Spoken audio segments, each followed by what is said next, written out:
Nakuha kong balita kahapon, no? There are stories na magtatangka ang administrasyon ni Marcos na pasukin ang central office ng Iglesia ni Cristo dyan sa Commonwealth.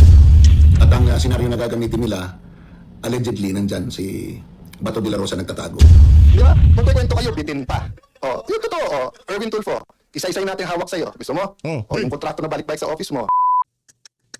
Malaki-laki hong kaguluhan to pag nagkataon.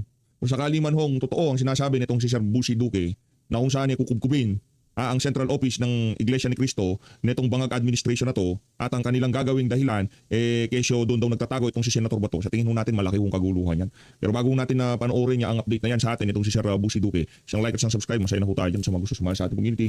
Yung join button nandiyan lang ho sa baba. Nakakabahala ho itong mga ibinahagi nitong si Sir Busi Duque sa kanyang video na to. Huwag na ho natin patagalin itong mga kababayan. Para sa mga kasama nating miyembro ng INC dito, magmatsak ho kayo dahil ang mga kalaban ho, wala naman ho sila sa matinong kaisipan. Mga adik ho, karamihan. Kaya sa tingin ko, pagka mayroong mga balitang ganyan, talagang ika nga malamang sa malamang pinagpaplanuhan na ho yan. Kasi ganyan din ho ginawa nila dyan sa KOJC, di ba? Talagang ikinubkub ho nila, pati yung eskwelahan, pati yung kung saan sagradong lugar para dito sa mga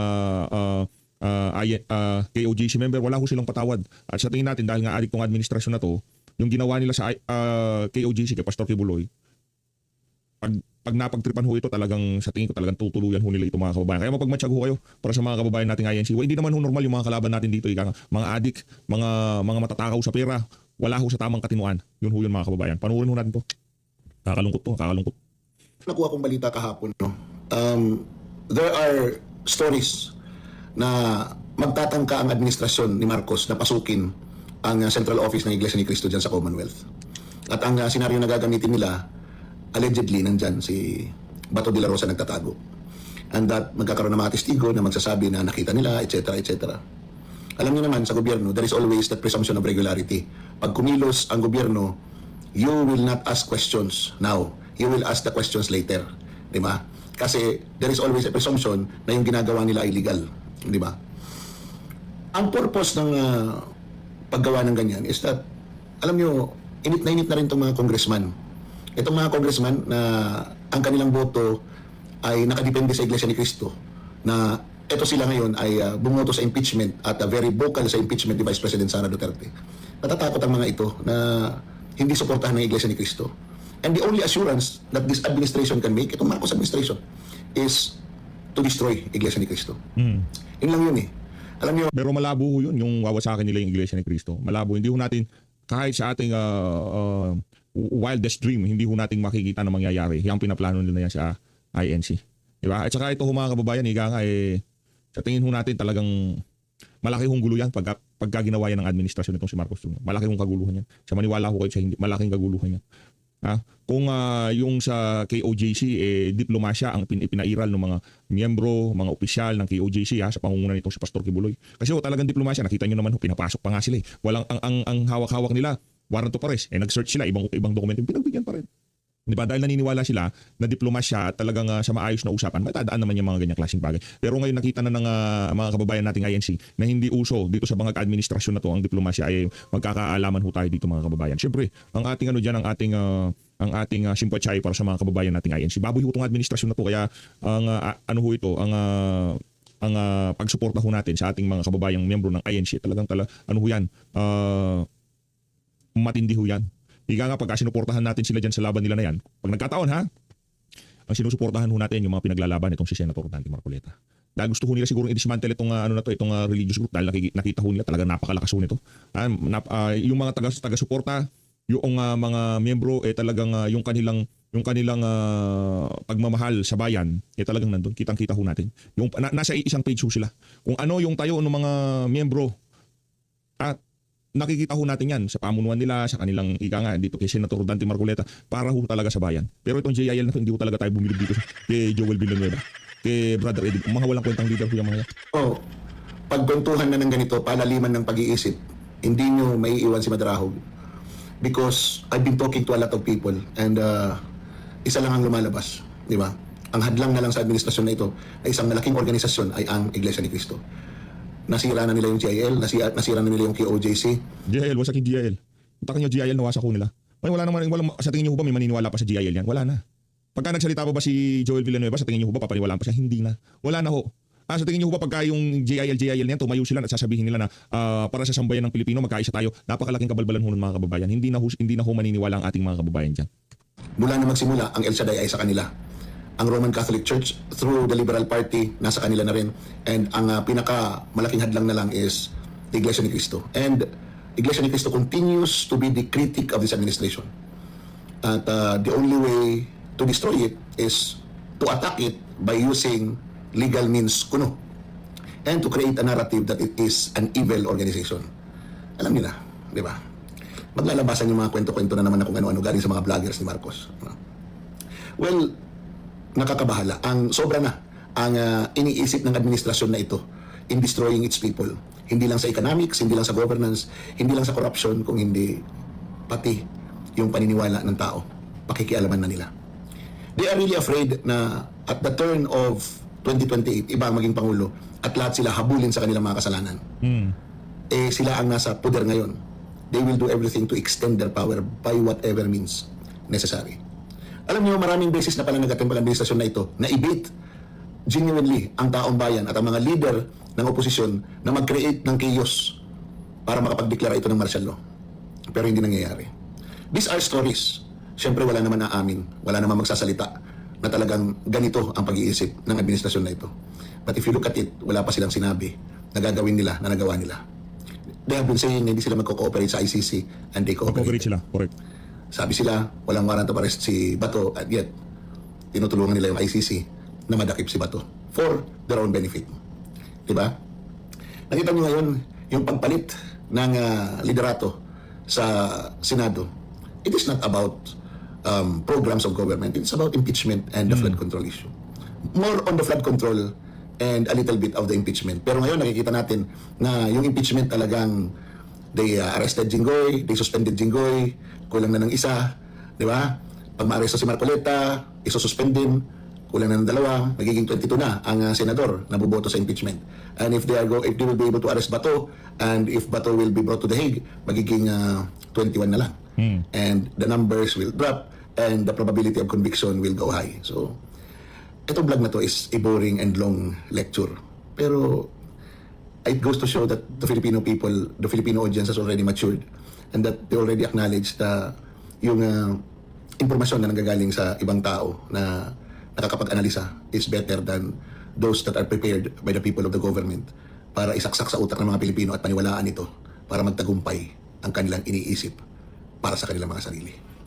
Sayang ang bayot. Gusto niya ng repentance, labas lahat ng baho, labas lahat ng problema. Ang addict ay hindi magagamot pag hindi niya inamin na addict siya. Addict yan sa sex, addict yan sa sugal, addict sa alcohol, addict sa drugs. Tignan niyo sa US yung mga anonymous, di ba? Let's say alcoholic anonymous. Ang umpisa mo, hi, I am Pedro de la Cruz. I am Juan de la Cruz. I'm Maria de la Cruz and I'm an addict. Why? Because pag hindi mo inamin, wala, di ba? So if we're gonna sweep under the rug, ano po ang sabi ng bagong chairman ng Blue Ribbon Committee? Sabi niya, narinig na naman natin yung 18 Marines eh. Paano nyo narinig? Hindi naman nagkaroon ng hearing. Di ba? At saka, marami naman ibang iimbestigahan eh. Akala ko ba, trillion peso march? Kasi nga, ito yung trillion peso na corruption. Di ba? Pero wag, maghanda na lang tayo sa impeachment. Importante yung impeachment.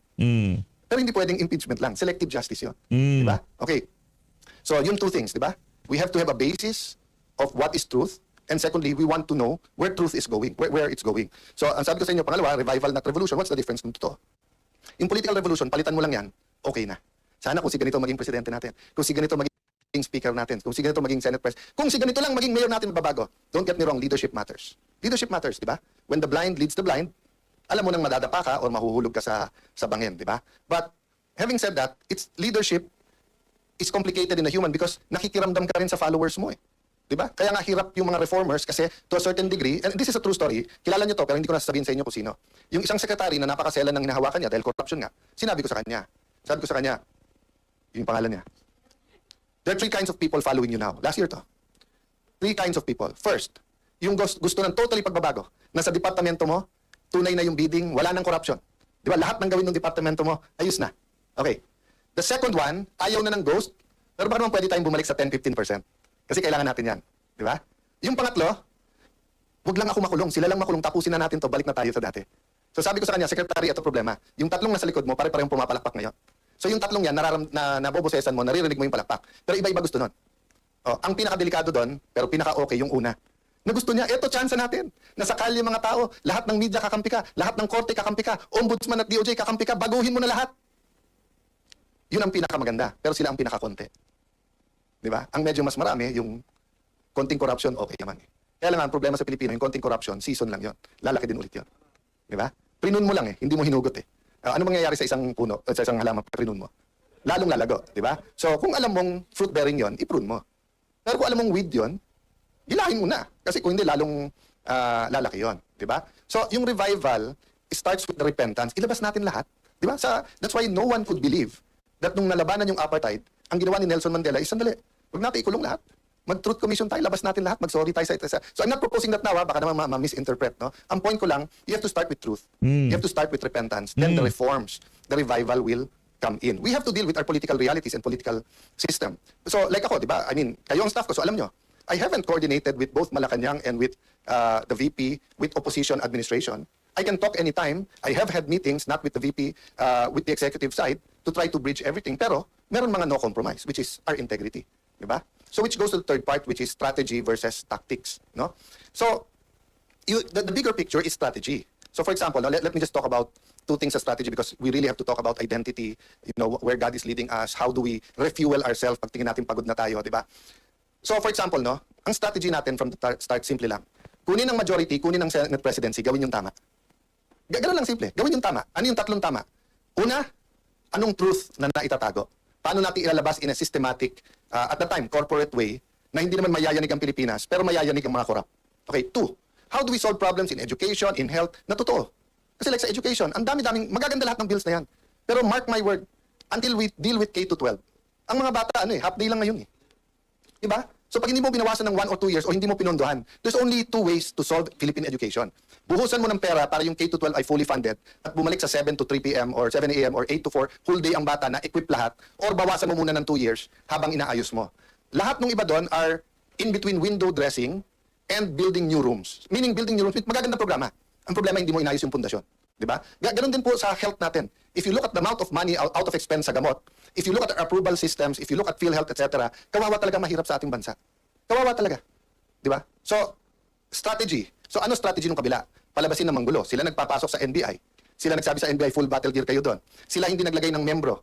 Sila ang hindi nagpakusad sa bills natin. Authorized naman sila na mag-BICAM, etc. Di ba? Sila yung nananakot sa kapwa natin membro na lumipat kayo kung hindi makukulong kayo. Sila ang meeting ng meeting sa Malacanang, pero pinapalabas nila, tayo unproductive, tayo magulo. Yun ang strategy nila.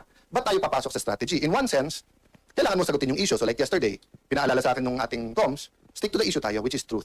Diba? Na hindi tapos ang laban. Pero ayoko rin naman isipin ng tao, winaldas ko 700 million. Ni 5, may discretionary fund na pwedeng kunin ng... Huwag kasi kayo magpapaniwala kay Ping Lacson, sinungaling yan Diba? Ano yan? Lahat ng mga kasinungalingan, lahat ng kabalbalan ngayong mga panahon na ito gagawin ni Ping Lacson. Senate President. Maraming previous Senate Presidents, tens or hundreds of millions kinuha. Ni 5, hindi ako kumuha doon. Tapos sasabihin nila, 700 million, ginastos ko. Tapos wala. O, unang-una, magaling sa division, si Senator Lacson for 2 reasons. Dinivide lang yung 700 by 28 days kasi 25 million or multiply lang 28. Pero mahina talaga sa math. Bakit? Because 12 is not 13. Pangalawa, akala ko ba sabi nyo tanggal ako nung June 3? O ilan araw ang May 11 hanggang June 3? O, paano naging 28? Diba? So makikita mo talaga na makuhuli sa bibig ang isda. Pero bakit nga magugulo si Senator Lacson? So on one hand, stick tayo to the issue. On the other hand, there are some issues, tactical issues, na kailangan mo sagutin kasi kung hindi, masisira main message mo. So kung ang main message natin is good governance, tapos akala ng tao may anomalya sa 700 million. So sabi niya, isipin mo, walang productivity. O bakit ngayon break Everyday ngayon, 25 million. So kung ngayon sasabihin ko, ang grupo ni Lacson at ni Gatchalian, 25 million today, walang nagawa. Tomorrow, 50 million, walang nagawa. O sa Monday, kung 5 araw na, 125 million, walang, naka-break tayo Meron pre-trial Diba? So wag natin lokohin ang tao. So, but sometimes... Lapakan natin ito si Spiketan. SP pa rin tawag ko sa kanya kasi nasanay na ako. Pasensya na siya strategic na i-expose yung ginagawa nila. So, nakita ko to kasi tandaan nyo, political science yung background ko, yung pinag-aralan ko. And uma-absent ako sa school, sumama lang sa tatay ko because I was really interested in politics. I've been a counselor since I was 21 years old. I've been in government. So what's my point? Nung nakita ko na dumami ang mga congressman na bumabanat sa VP nung 24-25, sabi nung iba, ang dami ng galit. Sabi, hindi, naging speaker ako Magaling ang strategy yung speaker. Bakit? Alam kasi nila na sa Pilipinas we have a two-party system. Di ba? Sabi ng iba, multi-party. Hindi, two-party system tayo. Di ba? Party on Friday, party on Saturday, election sa Monday, Tuesday, lahat kakampi na sa administrasyon. May maiiwan lang na konting oposisyon. So in a sense, two-party, administrasyon, oposisyon. Di ba? Medyo unique lang ngayon kasi yung mga pinklawan, dilawan, kumampi, Marcos na rin. Dahil ayaw kay VP Sara. So ang nangyayari ngayon, they claim to be the opposition, but the opposition oppose. They're actually co-administering. Di ba? So, what's my point there? Ang galing ng ginawa nila. Kasi pagka yung congressman hindi nagsalita ng mabigat versus VP Sara, alam nilang pagpalapit na o bumango, kakampi din nila o dalawa kakampi. So ang ginawa nila, binitawan, sinusuportahan, ginalit, or whatever. No, I'm not saying hindi conviction ng iba sa Quadcom, etc. I'm point, it was a systematic attack. So that nga, hindi na sila, so that point of no return na. Na kung ikaw man si VP Sara, paano mo pang kakausapin yung mga yon? Inupakan ka na ng ganon, di ba? So ganun din ang ginawa nila ngayon sa Senado. Pag upo ko, tumitingin din sila kasi katulad, alam niyo naman si 14, di ba? Si 14, ilan meetings nag-attend siya, nagkikwento, nagmasama na ng sitwasyon. Etong si Senator Lacson, kung anong ginagawa. Tapos nung nagbilangan na, kumampi doon, siya din eventually kumausap sa ibang kasama na bumaliktad, si 14. So ang point ko, anong ginawa nila? Imbis na dumami tayo by them going to us, nung nag-meeting sila, take turns tayo lahat umupak. Kaya alam ko sa grupo nila ang pinakamatalino, si Lito Lapid. Kasi si Lito, parang kasama nyo na ako, pero wag nyo nang asahan, umupak pa ako. Di ba? I mean, si Lito's the most honest and practical. We're here together, this is politics. Pero wag na tayong gumawa ng imbento tungkol sa kasama natin. Pero sila, nag-take turn sila. Liberal, kayo naman. Rafi Tulfo, ikaw naman. But makikita mo yung diferensya nila. Sabi ni Rafi Tulfo, hindi daw sila Malacanang. In other words, hindi sila tuta. Okay. But doon mo makikita yung graduated and experience. Bakit? Kasi si Senator Tito Soto and Senator Rafi Tulfo, at least sila tuta ng Malacanang. Pero si Erwin Tulfo, tuta lang ni Lacson. Hindi siya tuta ng Malacanang. Diba? Kasi nga may hawak sa kanya si Senator Lacson na alam sa kanya. Yung sinabi niya na may tatlong kumausap na wag pumirma. Unang-una, yung dalawa kakampi na nila. Pangalawa, yung kakampi lang isa, nagsabi kay nakwento din sa akin yon. Sinabi kay Erwin, kami ang ginaganito ngayon. Ito ang hawak sa'yo. 1, 2, 3, 4, 5. Isang araw ikaw gaganon. Kaya nung una, hindi rin pumirma si Erwin. So yun ang mahirap sa Senado. 24 lang kami.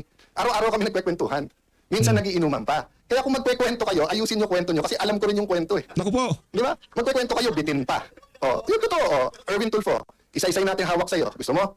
Yung kontrakto na balik-balik sa office mo. Naku po. Yung kontrakto Yari. Erwin Tulfo. sa party. Marami pang iba. Doon muna tayo. Marami pang iba. Di ba? Okay. So sabi nung iba, kung sasabihin mong tuta, ano si Senator Lacson? Hindi na po tuta si Senator Lacson, aso na po siya. Matagal na po matagal na eh. Okay. But ano ang ibig ko sabihin sa aso? Anong klase? Iba-iba kasing klase ng aso. Yung kayo po, pagka may utos sa inyo, kayo ay nag-asikaso. Meaning you take care of it. Meron din pong aso-kaso. Ano yung aso-kaso? Tatahol yung aso, kakasuhan. So kung makikita nyo po makikita nyo, ang usual procedure, kaya may affidavit o wala, ang witness itetest mo, huwag mong pababasahin ng affidavit. Kasi baka hindi siya gumawa ng affidavit. Si Senator Lacson binaliktad niya. Hindi, basahin mo lang yung affidavit. Hindi, sandali, payagan mo muna ang DOJ, kunin yung witness, gagawin yung affidavit. Pagbalik, basahin mo yung affidavit. Hindi po yun ang sistema. Nasaan yung mga abogado na kahit kakampi nyo sa Pinklawan, yung mga dean ng law school, nakita nyo rin yan eh. Noong time na yun, hindi pa panahon magsalita. Kasi akala natin, tama yung pupuntahan. Hindi eh. It's selective justice and some of it's not justice, yung iba doon invento. That's why naiintindihan ko yung sakit nung isa. Nasabi niya, inosente ako pa kakasuhan, plunder pa. Di ba? So I won't go there because I don't want to talk about that now. And pasensya na po kayo. Minsan pa kasi sa putikan yung away, so mapuputikan ka talaga, babato ka rin sa putik. But that doesn't mean as Christians, mag-iimbento tayo. We will use money, we will use PR, we will use etc. Di ba? So pasensya na po kayo kung minsan, kailangan pong sagutin. Tactical yon. But going back to the strategic, ano ba ang ating trabaho ngayon? To reveal the truth. The truth about the problem in healthcare. How do people get their healthcare? So, pero habang nire-reveal natin, may balik yan So yesterday, in-inform tayo ng mga kaibigan natin sa DOH na tinanggal na daw tayo sa system, so hindi na daw tayo pwedeng mag-refer ng mga gagamutin sa iba't ibang ospital. That might be the price we have to pay. And we know, we don't have enough personal resources para ipagamot lahat. Pero, we have enough resources to hire buses. So kung by Monday o Tuesday, DOH, hindi kayo mag-ayos, ibubus ko lahat ng kamag-anak ng pasyente para mapirmahan nyo, para mapagamot yung mga pasyente. Kasi hindi man ako aatras eh. Di ba? May sakit sila, ang dami-dami yung pera, abroad ka ng abroad, Mr. Secretary, picture ka ng picture, kasama ng mga nasa vape, di ba? Tapos, flu shots lang, hindi nyo mabid, hindi makasama. Tapos just because ang tingin mo, wala na ako ngayon sa paningin ng Malacanang, tatanggalin mo yung privilege namin. Senator Lacson, sir, sabi mo, hindi pwedeng gamitin ang AIX, hindi pwedeng gamitin ang tupad, hindi pwedeng gamitin ang MAIP sa politika, at hindi dapat nag-iipitan. Sir, nagsusumbong ako sa iyo. Kung hindi ako magsumbong sa iyo, magsusumbong ako sa Tulfo. Oh. Pero hindi kay Erwin at hindi kay Rafi. Doon ako kay Ben magsusumbong kasi Yun! hindi, kasi si Ben walang kontrata sa gobyerno eh. Walang Diba? kontrata Walang sa tinatago eh, walang ano, di ba? I'm not close to Mon Tulfo. I'm one of his punching bags, even during the time of Duterte time. Pero si Mon, wala rin kontrata sa gobyerno, pag alam ko. So I respect him. Even if he's not in favor of what I'm doing, kahit tinitira niya ako. I also respect Ben, nakikita-kita ko, di ba? Pero si Erwin at si Rafi, paano ko re-respetuhin ko? Paano ko re-respetuhin? Eh, di ba, alam ko kung sino kayo, anong ginagawa nyo, alam ko kung anong hawak sa inyo. Tapos araw-arawin nyo ako sa media. Magdebate tayo, sabihin nyo yung topic, yung debate ng katotohanan, debate ng flood control, debate ng contractor, di ba? Huwag tayo magdebate ng Diba? kung ano-anong gusto nyong topic na nililihis nyo lang sa mga nangyayari. So again, mga kasama, tama yung narinig nyo, inuumpisahan na kami. Actually, to be fair ha, for a long time, Senator Amy and Senator Bongo, pinagtatanggalan din ng mga pondo. So ang sabi nila, daan-daan bilyon ang para sa ayuda at hindi ito pwedeng gamitin sa pagpapamarungo, which is not true also. Nung simula nung nagkaroon ng oil crisis, nung simula nung Israel, open na silang may picture, may pangalan sa pagdidistribute eh. Pero okay lang kasi at least nakukuha ng tao. So don't get me wrong ha, as long as yung mga pasyente na asikaso, it doesn't have to pass to my office. Ang problema, pumunta sa opisina nila, sila nagsasabi, pumunta ka sa congressman, senador. Pagpunta naman nila sa congressman, senador, ay, dito sa congressman na to kasi kakampi ng Malacanang. Dito kakampi, di ba? So, let me address myself to Senator Win because paulit-ulit siya nung siya ang chairman ng Committee on Finance. Sabi niya, walang politika sa pondo to. And I believe him. I believe him. When he was chairman of Finance, sabi niya, walang politika, pare-pareho to. At yung amounts natin bilang mga senador, walang lalamang, pare-pareho tayo. O, Senator Win, you're now the Senate President. May DOH Secretary ka na mumulitika. O, the ball is in your hands, di ba? Pero papayag ba tayo? Eh, sa atin, ano ba ang isang weekend? Pero yung may sakit na hindi matuloy yung CT scan niya, hindi matuloy yung MRI niya, hindi matuloy yung dialysis niya, that can be fatal, 'di ba? So, sasabihin niyo kami namumulitika, 'yun ang ginagawa niyo. So, sorry. Mapupunta tayo sa politika because we have to fight the daily battles. But my point is strategy versus tactics. Daily battles versus the war. The war is really for the kind of Philippines we want, 'di ba? And 'yun ang last ko sasabihin, we have to articulate that. We have to articulate. So yung mga men and women of God na nandito ngayon na you will be speaking on those topics, pasensya na po kayo kung napunta ako sa daily battles, but that's what we're facing. And iba-iba tayo ng trabaho. May taga-fast, may taga-pray, may taga-encourage, may taga-luto, may taga-linis, di ba? So we're all part of that giant puzzle that the Lord has put. But as long as we said, Lord, use me, Lord, send me, I think we'll be okay. So sa lahat na nagpe-pray for us, lahat ng nagtatrabaho for us, guys, kayo yung inner core. So don't lose faith. Some of you didn't sign up for this. But even if you didn't sign up for it, you had in your mind the kind of Philippines you want. So, di ba, yung balik tayo dun sa, na Lord, save mo ako. Eh, pinadalang kita ng helicopter, di ba? So, in your mind, you probably had a different way. Di ba? So, kung tingin yung education yung problem, you're probably drafting a super good bill on education. Di ba? Or if you're talking about local government, baka nakadikit kayo sa pinakamagagaling na local government sa Metro Manila, dumikit kayo sa Taguig, sa Pasig, sa Manila, sa Quezon, whatever, di ba? Dumikit kayo sa Cebu, dumikit kayo sa Davao, sa Peace and Order, and you think that's the way. But His ways and His thoughts are not ours, eh. Di ba? In the same way, let's not say na yung ginagawa natin yun ang way ni Lord. Hindi. Tuloy-tuloy tayong nagdi-discern. But guys, ang point ko po, kung kayo'y nagdadasal for a new Philippines, a renewed Philippines, kayo nagdadasal for revival, it's here. It's here. So let's not only do, let's do more. Let's not only do more or work harder, let's work more intelligently. And wag natin pagpilitan ang ways natin. Day by day to. Every day pagtulog, Lord, thank you, wala pa kaming kaso. Thank you, Lord, may AX pa kami, wala lang maip. Thank you, Lord, nabuhay pa kami. Pagising sa umaga, ganun din. Di ba? That's what walking by faith means. Hindi mo kita, pero alam mong dadating. Hindi natin nakikita yung klase ng Pilipinas na gusto natin. Pero sabi ng Panginoon, for I know the plans I have for you, plans to prosper you and not to harm you, plans to give you hope in a future. Good afternoon, everyone.